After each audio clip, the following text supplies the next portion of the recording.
Today we are on the very busy set. Ava DuVernay loves making movies, especially from the perspective of a black woman.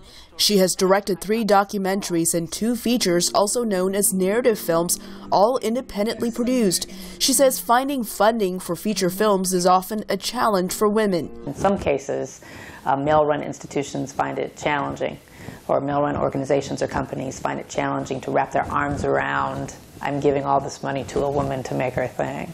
DuVernay's experience reflects the findings of a University of Southern California study on women in independent film. It looked at films at the Sundance Film Festival between 2002 and 2012 and found that close to 40% of documentary content creators were female.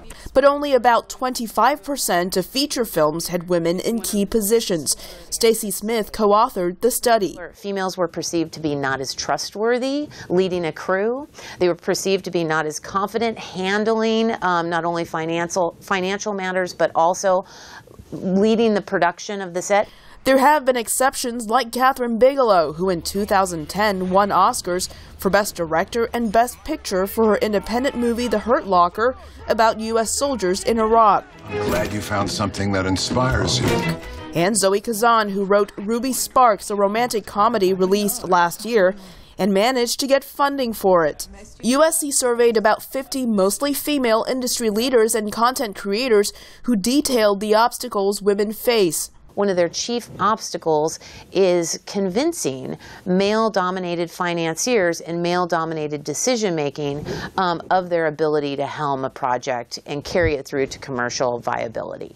Narrative films depend on funding from producers or investment funds that are looking to make profits. Documentaries often get funding from nonprofit groups and investors who care about the topic. Women are more successful in getting funds for documentaries.